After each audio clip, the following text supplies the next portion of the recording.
ನಮಸ್ಕಾರ. ಮೊದಲನೇದಾಗಿ ನಮ್ಮ ಕನ್ನಡ ಎಡುಕೇರ್ ಯೂಟ್ಯೂಬ್ ಚಾನಲ್ಗೆ ತಮ್ಮೆಲ್ಲರಿಗೂ ಕೂಡ ಆತ್ಮೀಯವಾಗಿರ್ತಕ್ಕಂತಹ ಸ್ವಾಗತ. ಬಡತನ ನಿರ್ಮೂಲನೆಗೆ ಆ ಸಂಪತ್ತಿನ ಸೃಷ್ಟಿ ಅಗತ್ಯ ಅಂತಕ್ಕಂತಹದನ್ನ ಸುಧಾಮೂರ್ತಿ ಅವರು ಬರೆದಿರ್ತಾರೆ.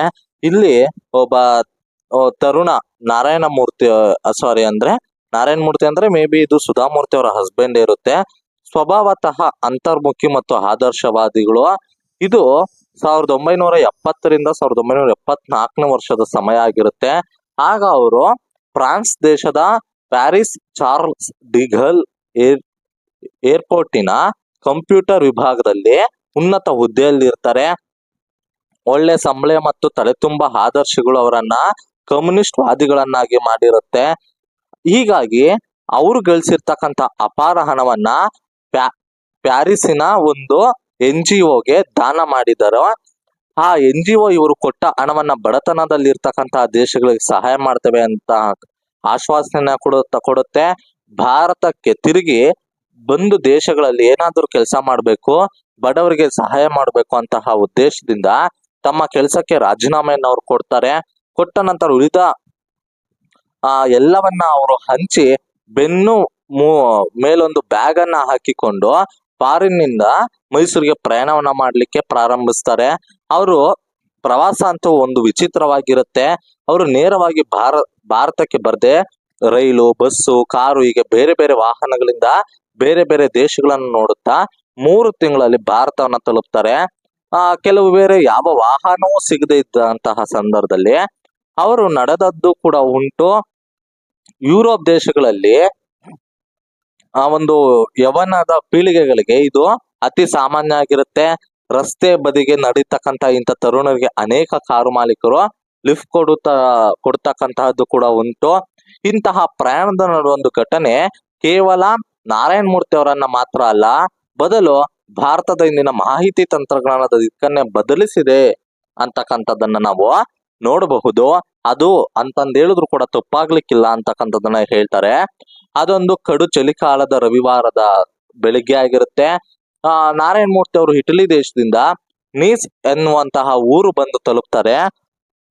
ಅದು ಆಗ ಬಲ್ಗೇರಿಯಾ ಮತ್ತು ಯುಗ್ಲೋಸ್ಲಾವಿಯಾ ದೇಶದ ಗಡಿಯಲ್ಲಿರುತ್ತೆ. ನಾರಾಯಣಮೂರ್ತಿ ಅವರು ಅಲ್ಲಿಂದ ಇಸ್ತಾಂಬುಲಕ್ಕೆ ಹೋಗ್ತಕ್ಕಂತಹ ವಿಚಾರವನ್ನ ಮಾಡ್ತಾ ಇರ್ತಾರೆ. ಹೀಗೆ ನೀಸ್ ರೈಲು ನಿಲ್ದಾಣದಿಂದ ಆಗು ಹೋಗ್ತಕ್ಕಂತಹ ಸೋಫಿಯಾ ಎಕ್ಸ್ಪ್ರೆಸ್ ರೈಲನ್ನ ಹಿಡಿಯೋ ವಿಚಾರವನ್ನ ಅವ್ರು ಮಾಡ್ತಾರೆ. ರೈಲು ನಿಲ್ದಾಣಕ್ಕೆ ಬಂದಂತಹ ನಾರಾಯಣಮೂರ್ತಿರವರು ರೈಲು ರಾತ್ರಿ 8 ಗಂಟೆಗೆ ಬರುವುದೆಂದು ತಿಳಿದು ಅಲ್ಲೇ ತಿಂಡಿಯನ್ನ ಮುಗಿಸಿ ಅವರು ನಿಲ್ದಾಣದ ಬೆಂಚ್ ಒಂದರಲ್ಲಿ ಬ್ಯಾಗ್ ಅನ್ನ ದಿಂಬನ್ನಾಗಿ ಮಾಡ್ಕೊಂಡು ಮಲಗ್ತಾರೆ. ರೈಲು ಬರುತ್ತೆ. ರೈಲು ಬೋಗಿ ಒಳಗೆ ಇವರೊಬ್ಬರೇ ಕೂಡ ಇರ್ತಾರೆ. ನಂತರ ಅಂತರ್ಮುಖಿ ಆಗಿರ್ತಕ್ಕಂಥ ಇವ್ರಿಗೆ ಅದೇನು ಕಷ್ಟ ಅನ್ನಿಸ್ತಿಲ್ಲ.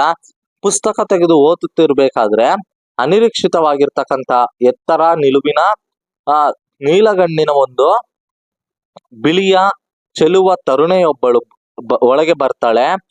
ತನ್ನ ಸಹ ಪ್ರಯಾಣಿಕರನ್ನ ನೋಡಿ ಅಪರಿಚಿತನಾದ್ರೂ ಕೂಡ ಆಕೆ ಸ್ನೇಹದ ಮುಗುಳ್ನಗೆಯನ್ನ ನಗ್ತಾಳೆ.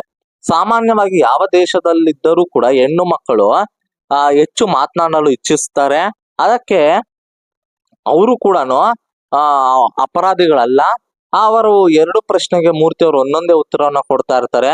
ಹೀಗೆ ಸಂಭಾಷಣೆ ಮುಂದುವರಿತಾ ಹೋಗುತ್ತೆ. ಆಗ ಭಾರತದ ನಿಲುವು ಸಮಾಜವಾದ ಮತ್ತು ಕಮ್ಯುನಿಸ್ಟ್ ಪರವಾಗಿರುತ್ತೆ.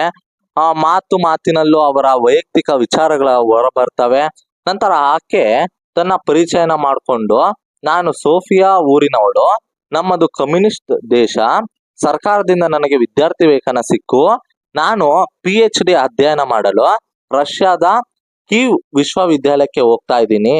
ಅಲ್ಲಿ ನನಗೆ ಪೂರ್ವ ಜರ್ಮನಿಯಿಂದ ಬಂದ ಒಬ್ಬ ತರುಣ ಭೇಟಿ ಆಗುತ್ತೆ. ಅವರು ಕೂಡ ಓದ್ಲಿಕ್ಕೆ ಬಂದಿರ್ತಾರೆ. ಮತ್ತೆ ಅವರಿಬ್ರು ಕೂಡ ಒಬ್ಬೊಬ್ಬರನ್ನಾಗಿ ಪ್ರೀತಿಸ್ತಾ ಇರ್ತಾರೆ. ಮದುವೆ ಆಗ್ಬೇಕು ಅಂದ್ಬಿಟ್ಟು ತುಂಬಾ ಇಚ್ಛೆಯನ್ನ ಪಡ್ತಾರೆ. ಆದ್ರೆ ಆ ಚೆಲುವೆ ನಿಟ್ಟುಸಿರು ಬಿಡ್ತಾಳೆ.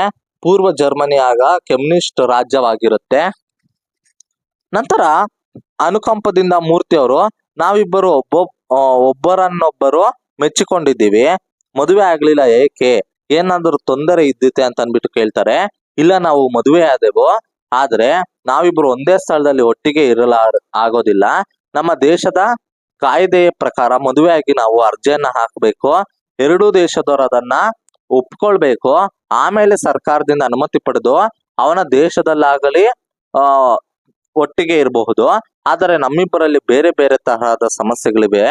ನಮ್ಮ ಸರ್ಕಾರದವರು ನನಗೆ ವಿದ್ಯಾರ್ಥಿ ವೇತನ ಕೊಟ್ಟು ಬೇರೆ ದೇಶದಲ್ಲಿ PhD ಮುಗಿದ ಮೇಲೆ ನಾನು ಹಲವಾರು ವರ್ಷಗಳಾದರೂ ಸರ್ಕಾರಕ್ಕೆ ಸೇವೆಯನ್ನ ಸಲ್ಲಿಸಬೇಕು. ಅಂತೆ ನನ್ನ ಗಂಡ ಅವರ ದೇಶದಲ್ಲಿ ಹಲವಾರು ವರ್ಷಗಳ ಸರ್ಕಾರಿ ಸೇವೆ ಮಾಡಬೇಕು. ಅದರಿಂದ ಪ್ರತಿ 6 ತಿಂಗಳಿಗೂ ಒಂದ್ ಬಾರಿ ನನ್ನ ಗಂಡ ಬರ್ತಾರೆ. ಸಾಮಾನ್ಯ ದಂಪತ ಜೀವನ ನಮ್ದು ಆಗಿದೆ, ದುರ್ಬಲವಾಗಿದೆ ಅಂತ ಅಂದ್ಬಿಟ್ಟು ಹೇಳ್ತಾರೆ. ನಂತರ ನಾರಾಯಣ ಮೂರ್ತಿ ಅವರಿಗೆ ಅವರ ಬಗ್ಗೆ ಅನುಕಂಪ ಮೂಡುತ್ತೆ.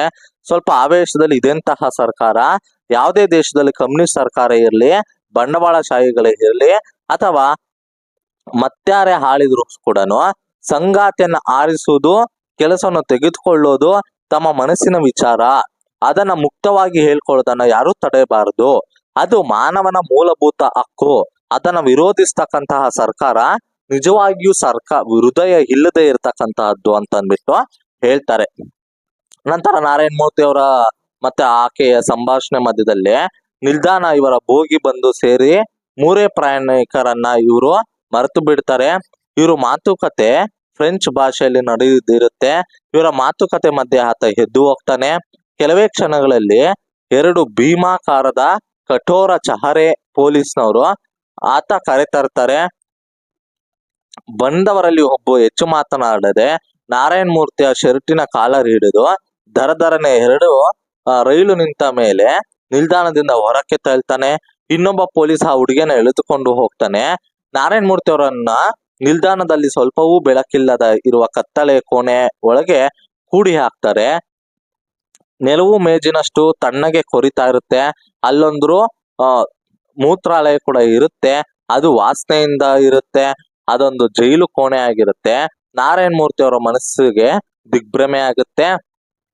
ನಂತರ ಅದರೊಂದಿಗೆ ಆ ಹುಡುಗಿ ಗತಿ ಏನಾಯ್ತು ಅಂತಕ್ಕಂತ ಆತಂಕ, ಇನ್ನು ಇಲ್ಲಿ ಎಷ್ಟು ದಿನ ಕಳಿಬೇಕು ಅಂತಕ್ಕಂತ ಭಯ ಇರುತ್ತೆ. ನಂತರ ಹೀಗೆ ಯೋಚನೆ ಮಾಡ್ಬೇಕಾದ್ರೆ ತನ್ನ ಸಾವಿನ ಬಗ್ಗೆ ಮನೆಯವರಿಗೆ ಸುದ್ದಿಯನ್ನಾದ್ರೂ ಹೇಗೆ ತಿಳಿಬೇಕು ಅಂತಕ್ಕಂತ ವಿಚಾರ ಮತ್ತೆ ಮತ್ತೆ ಅವ್ರ ಮುಂದೆ ಬರ್ತಾ ಇರುತ್ತೆ. ಆಗ್ಲೇ ಅವರ ತಂದೆ ಅರ್ಧಾಂಗ ಪಾರ್ಶ್ವ ವಾಯುವಿನಿಂದ ಹಾಸಿಗೆಯನ್ನ ಹಿಡಿದಿರ್ತಾರೆ. ಮದುವೆಯಾಗುವ 3 ತಂಗಿಯರು, ಅವರ ಜವಾಬ್ದಾರಿ ಬೇರೆ. ಸ್ವಲ್ಪ ಹೊತ್ತಾದ ಮೇಲೆ ಆ ಘಟನೆ ಅವರ ಹಿಂತಿರುಗಿ ನೋಡಿದಾಗ ಆ ಸಹ ಪ್ರಯಾಣಿಕ ಬಹುಶಃ ಗೂಢಾಚಾರನಾಗಿದ್ನೋ ಏನೋ ಅಂತಕ್ಕಂಥದ್ದನ್ನ ಕೂಡ ಅನ್ಕೊಂತಾರೆ. ಕಾಲ ಯಾರಿಗೂ ದಾರಿ ಕಾಯೋದಿಲ್ಲ. ಹಗಲು ಸರಿಯಿತೋ ഇരുಳು ಕಳೆಯಿತೋ ಏನಾದರೂ ಕತ್ತಲೆ ಕೋಣೆಯಲ್ಲಿ ಗೊತ್ತಾಗ್ಲೇ ಇಲ್ಲ. ಆಗೀಗ ಬ್ರೆಡ್ಡಿನ ತುಣುಕುಗಳನ್ನ ಯಾರೋ ಬಾಗಿಲು ತೆಗೆದು ಇರಿಸಿ ಹೋದಾಗ ಬೆಳಕಿನ ಕಿರಣವಿದೆ ಅಂತಕ್ಕಂಥದ್ದನ್ನ ಮಾತ್ರ ಗೊತ್ತಾಗುತ್ತದೆ. ಈ ಶಕ್ತಿಯಿಂದಾಗಿ ದಾಬರಿ ಇನ್ಮುಡಿ ಆಗುತ್ತೆ. ಬಹುಶಃ 1-2 ದಿನಗಳು ಉಳಿದವೋ ಏನೋ. ಕೊನೆ ಒಂದು ದಿನ ಒಬ್ಬ ಪೊಲೀಸ್ನವನು ಬಾಗಿಲು ತೆಗಿತಾನೆ. ನಾರಾಯಣ ಮೂರ್ತಿಯನ್ನ ಹೊರಗೆಳೆದು ಕೈಯಲ್ಲಿ ಪ್ಯಾಕ್ ಅನ್ನ ಕೊಡ್ತಾನೆ. ಅಲ್ಲೇ ಇಸ್ತಾಂಬುಲಕ್ಕೆ ಹೋಗ್ತಕ್ಕಂತ ಇನ್ನೊಂದು ರೈಲ್ ನಿಂತಿರುತ್ತೆ. ಅದಕ್ಕೆ ನಾರಾಯಣ ಮೂರ್ತಿ ಅವರನ್ನ ಹತ್ತಳಿ ಹೇಳಿ ಕೈಯಲ್ಲಿ ಪಾಸ್ಪೋರ್ಟ್ ಅನ್ನ ಕೂಡ ಕೊಡ್ತಾನೆ. ರೈಲನ್ನ ಏರಿದ ನಾರಾಯಣ ಮೂರ್ತಿ ಅವರು ಹಿಡಿತಕ್ಕೆ ಬಿಗಿಯಾಗಿ ಹಿಡಿದುಕೊಂಡು ಅಳಿದುಳಿದ ಧೈರ್ಯದಿಂದ ನಂದೇನ್ ತಪ್ಪಾಗಿದೆ ಅಂತಕ್ಕಂತ ಪ್ರಶ್ನೆಯನ್ನ ಮಾಡ್ತಾರೆ. ಕಲ್ಲು ಮುಖದ ಪೊಲೀಸ್, ನಿನಗೂ ಆ ಹುಡುಗಿಗೂ ಏನು ಸಂಬಂಧ? ಅವಳು ನನ್ನಂತೆ ಸಹ ಪ್ರಯಾಣಿಕಳು ಅಂತಂದು ಹೇಳ್ತಾರೆ. ಹಾಗಿದ್ದರೆ ನೀನೇಕೆ ಕಮ್ಯುನಿಸ್ಟ್ ದೇಶವನ್ನ ಟೀಕಿಸುತ್ತಿದ್ದೆ? ಸರ್ಕಾರವನ್ನು ದೂಷಿಸುವುದು ನಮ್ಮ ದೇಶದಲ್ಲಿ ಅಕ್ಷಮ್ಯ ಅಪರಾಧ ಅಂತ ಕೂಡ ಹೇಳ್ತಾರೆ. ನಂತರ ಈಕೆಗೆ ನಾರಾಯಣ ಮೂರ್ತಿ ಅವರು ಹೇಳ್ತಾರೆ, ಆ ಕರುಣೆ ಏನಾದ್ರು ಅದು ನಿನಗೆ ಸಂಬಂಧಪಟ್ಟ ವಿಷಯ ಇಲ್ಲ. ನಿನ್ನ ಪ್ಯಾಕ್ ನಲ್ಲಿ ಇರ್ತಕ್ಕಂಥ ಪಾಸ್ಪೋರ್ಟ್ ಕೂಲಂಕುಷವಾಗಿ ನೋಡಿದ್ದೇವೆ. ನೀನು ಕೆಲಸ ಮಾಡೋ ಜಾಗದಲ್ಲಿಯೂ ನಿನ್ನ ಬಗ್ಗೆ ವಿಚಾರಿಸಿದ್ದೇವೆ. ಭಾರತ ದೇಶಕ್ಕೂ ನಮ್ಮ ದೇಶಕ್ಕೂ ಬಹಳ ಗೆಳೆತನ ಇದೆ. ಆದ್ರಿಂದ ನಿನಗೆ ನಾವು ಶಿಕ್ಷೆ ಕೊಡದೆ ಕಳಿಸ್ತಾ ಇದ್ದೇವೆ. ಇನ್ನೊಂದ್ಸರಿ ಹೆಚ್ಚು ಮಾತನಾಡಿದ್ರೆ ನೋಡು ಪರಿಣಾಮ ನೆಕ್ಕಿರೋದಿಲ್ಲ ಅಂತ ಅಂದ್ಬಿಟ್ಟು ಅವರ ಉತ್ತರಕ್ಕೆ ಕಾಯಿದ್ದೇನೆ ರೈಲು ಬೋಗಿಯ ಬಾಗಿಲನ್ನ ದೂಡಿತಾನೆ. ರೈಲು ಚುಕು ಚುಕು ಅಂತಕ್ಕಂತ ರೀತಿಯಲ್ಲಿ ಹೊರಡುತ್ತೆ.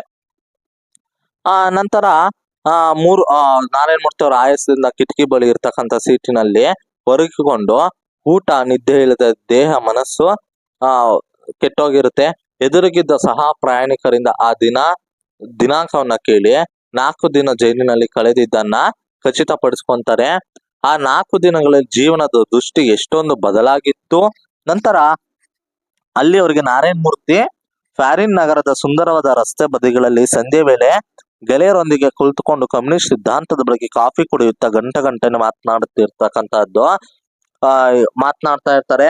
ನಂತರ ಅವರ ಮಾತಿನಲ್ಲಿ ಕಾರ್ಲ್ ಮಾರ್ಕ್ಸ್, ಲೆನಿನ್, ಮಾವೋ ಜಾಂಡ್ಕಾ, ಹೋಚಿಮಿನ್ ಇವರುಗಳ ಬಗ್ಗೆ ಎಷ್ಟೊಂದು ವರ್ಣನೆಯನ್ನ ಕೂಡ ಮಾಡ್ತಾ ಇರ್ತಾರೆ. ಇವೆಲ್ಲ ಮಾತುಕತೆಗಳು ಹೊಟ್ಟೆ ತುಂಬಿದ ಮೇಲೆ, ಬ್ಯಾಂಕಿನಲ್ಲಿ ಹಣ ಮೊತ್ತ ಹೇರಿದ ಮೇಲೆ ನಿರಂತರವಾಗಿ ಒತ್ತು ಕಳೀತಕ್ಕಂತಹ ಮಾರ್ಗಗಳಿರುತ್ತೆ. ನಿಜವಾಗಿ ಕಮ್ಯುನಿಸ್ಟ್ ಎಂದರೇನು, ಅವರ ಯಾವ ಸಿದ್ಧಾಂತಗಳಿಗೆ ಯಾರು ಸಹಾಯವಾಗ್ತದೆ, ಕಮ್ಯುನಿಸ್ಟ್ ನಲ್ಲಿ ಅಷ್ಟೊಂದು ಸ್ವಾತಂತ್ರ್ಯ ಹರಣವಾಗ್ತಿದೆ ಅಂತಕ್ಕಂಥ ಪ್ರಶ್ನೆಯನ್ನ ಮಾಡ್ತಾರೆ.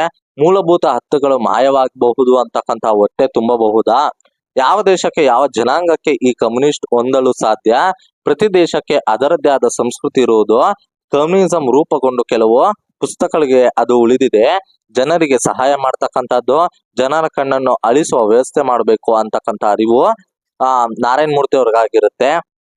ಯಾವ ದೇಶದಲ್ಲಿ ಮಾನವನ ಮೂಲತ್ವ ಬೇರೆ ಎಲ್ಲವೋ ಅದರ ಜೊತೆಗೆ ವಾಕ್ ಸ್ವಾತಂತ್ರ್ಯ ಬೇಕು, ಬಡತನದ ಬಗ್ಗೆ ಕೇವಲ ದೈಹಿಕವಾದದ್ದಲ್ಲ ಮಾನಸಿಕವಾಗಿರುತ್ತದೆ. ನಂತರ ಬಡತನವನ್ನ ಬೇರು ಸಹಿತ ಕಿತ್ತು ಹಾಕ್ತಕ್ಕಂತಹ ಕೇವಲ ಮಾತಿನಿಂದ ಇದು ಸಾಧ್ಯ ಆಗೋದಿಲ್ಲ, ಬೇರೆ ಬೇರೆ ಧ್ಯೇಯ ವಾಕ್ಯ ಬರೆದು ಕೂಡುವುದು ಸಾಧ್ಯ ಆಗುತ್ತೆ. ಬಡತನದ ಬಗೆಯನ್ನ ಗುಣಪಡಿಸ್ತಕ್ಕಂಥ ಸಂಪತ್ತನ್ನು ಸೃಷ್ಟಿಸಬೇಕು, ಸಂಪತ್ತಿನ ಸೃಷ್ಟಿಯೇ ಬಡತನದ ವೈರಿ, ಸೃಷ್ಟಿಸಿದ ಸಂಪತ್ತನ್ನ ಬಡ ಜನರಿಗೆ ಹಂಚಬೇಕು, ಆಗ್ಲೇ ನಮ್ಮದೇ ಸಾಮಾಜಿಕ ವ್ಯವಸ್ಥೆ ಸಾಧ್ಯ. ನಮ್ಮ ದೇಶದಲ್ಲಿ ಇಂತಹ ಸಾಮಾಜಿಕ ವ್ಯವಸ್ಥೆ ಅವಶ್ಯಕತೆ ಇದೆ. ಫಾರಿನ್ ನಲ್ಲಿನ ಯಾವ NGOಗೆ ನಾನು ಹಣ ಕೊಟ್ಟಿದ್ದೇನೆ, ಆ ಹಣದಿಂದ ಯಾವ ಪ್ರಯೋಜನವೂ ನಮ್ಮ ದೇಶದಲ್ಲಿ ಆಗಲು ಸಾಧ್ಯ ಇಲ್ಲ, ಕೇವಲ ನಿರುಪಯೋಗ ಭಾಷಣ ಮಾತ್ರ ಸಾಧ್ಯವಿದೆ. ನಮ್ಮ ದೇಶದಲ್ಲಿ ಬಡತನತೆಗೆ ಬರುವುದಿಲ್ಲ. ಒಂದು ದಿನ ತಾನು ಸಂಪತ್ತನ್ನ ಕಾನೂನು ಮತ್ತು ನೀತಿ ಪ್ರಕಾರ ಸೃಷ್ಟಿಸಬೇಕು ಅಂತಕ್ಕಂಥದ್ದನ್ನು ಯೋಚನೆ ಮಾಡ್ತಾರೆ. ಫಾರಿನ್ ನಿಂದ ಬಂತ ನಾರಾಯಣ್ ಮೂರ್ತಿ ಅವರು ಪುಣೆಯಲ್ಲ ಸೀಸಮ್ ರಿವರ್ಸ್ ಇನ್ಸ್ಟಿಟ್ಯೂಟ್ ಎಂಬಲ್ಲಿ ಇದೇ ಉದ್ದೇಶದಿಂದ ಕೆಲಸ ಮಾಡ್ತಾರೆ. ಅಲ್ಲಿಂದ ತಮ್ಮದೇ ಆದ ಸಾಫ್ಟ್ರಾನಿಕ್ ಎಂಬ ಕಂಪನಿಯನ್ನ ತೆಗಿತಾರೆ. ಅನಂತರ ಮುಂಬೈನ ಪಟ್ನಿ ಕಂಪ್ಯೂಟರ್ ಸೇರಿತಾರೆ. ಈ 7 ವರ್ಷದ ವಿಧಿ ಪ್ರಯೋಗಗಳ ಅವರ ಎಲ್ಲ ಸಮಾಧಾನ ಸಿಗ್ಲಿಲ್ಲ. ಹೃದಯದಲ್ಲಿ ಹುಟ್ಟಿ ಬಂದ ಸಂಪತ್ತನ್ನ ಸೃಷ್ಟಿ ಬಡತನ ಕಳಿಬೇಕಂತಕ್ಕಂಥ ವಿಚಾರಧಾರೆ ಅವರ ಮನಸ್ಸಿನಿಂದ ಹೋಗಲೇ ಇಲ್ಲ. ಕೊನೆಗೆ ತನ್ನದೊಂದಿದ್ದ 6 ಸಹೋದ್ಯೋಗಿಗಳೊಂದಿಗೆ ಮತ್ತು ತನ್ನ ಉಳಿತಾಯದ 10,000 ರೂಪಾಯಿಗಳೊಂದಿಗೆ 1981 ಜುಲೈ 5ರಂದು ಪುಣೆಯಲ್ಲಿ ಸಣ್ಣ ಮನೆಯಲ್ಲಿ ಇನ್ಫೋಸಿಸ್ ಅನ್ನುವ ಚಿಕ್ಕ ಕಂಪನಿಯನ್ನ ಆರಂಭಿಸ್ತಾರೆ. ಇನ್ಫೋಸಿಸ್ ಯಾವ ರೀತಿಯಾಗಿ ಬೆಳೀತು ಅದೆಲ್ಲವೂ ಕೂಡ ನಿಮ್ಮ ಮುಂದೆ ಇದೆ ಅಂತಕ್ಕಂಥದ್ದನ್ನ ಇಲ್ಲಿ ಸುಧಾಮೂರ್ತಿ ಅವರು ತಿಳಿಸ್ಕೊಟ್ಟಿದ್ದಾರೆ ಅಂತ ಹೇಳ್ತಾ ಈ ಒಂದು ಪಾಠವನ್ನ ಮುಗಿಸೋಣ. ಇನ್ನು ಯಾರಾದ್ರೂ ನಮ್ಮ ಯೂಟ್ಯೂಬ್ ಚಾನಲ್ ಸಬ್ಸ್ಕ್ರೈಬ್ ಮಾಡಿ ಸಬ್ಸ್ಕ್ರೈಬ್ ಮಾಡಿ ಅಂತ ಕೇಳ್ಕೊಳ್ತಾ ನಮ್ಮ ಯೂಟ್ಯೂಬ್ ಚಾನಲ್ ತಮ್ಮೆಲ್ಲರಿಗೂ ಧನ್ಯವಾದಗಳನ್ನ ತಿಳಿಸ್ತೀನಿ. ಧನ್ಯವಾದಗಳು.